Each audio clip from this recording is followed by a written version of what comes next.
Hi, this is Barry Brown, Science Librarian at the University of Montana Mansfield Library. Science research, and most scholarly research for that matter, has certain cycles and stages of inquiry, discovery, and communication. So as somebody is doing research, they get a good idea, they potentially similar study has been done before. They often write a grant proposal to get some funds for that research, and then they test that idea and gather data in the field or lab. They analyze it, do a literature search maybe again to see how that compares with other studies, present at seminars, conferences, get feedback, potentially write up their research into an article, which again has its own literature search associated with that.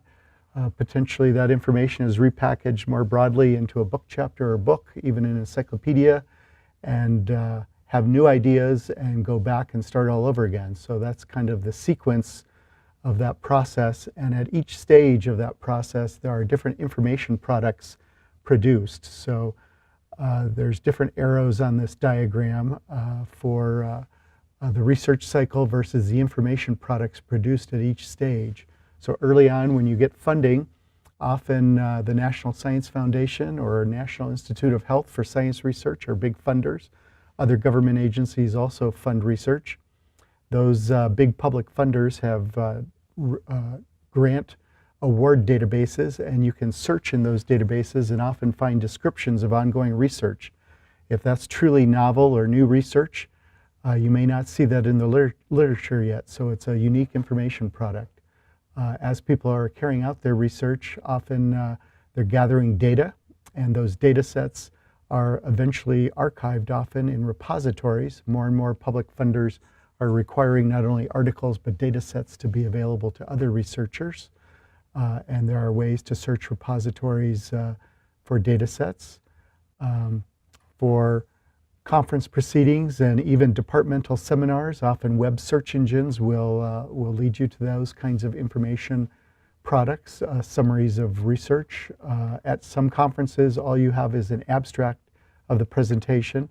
At other conferences, they may reprint an actual paper from the presentation. Once an article is produced, of course, there are many journal indexes and databases, things like Web of Science, Google Scholar, etc. Lots of disciplinary specific databases for articles, and then for books and government documents and all kinds of other sources of information. Library catalogs are good places to look for those. Google Books is a newer tool for books as well. And so again, at each stage of the research cycle, there are different information products produced, and there are different search tools that you can use to find those information products. And the more you understand this cycle, the more you can make sense of what you find when you're doing a literature search and how appropriate it is for your information need. And so hopefully this will help you with your own literature review. Good luck.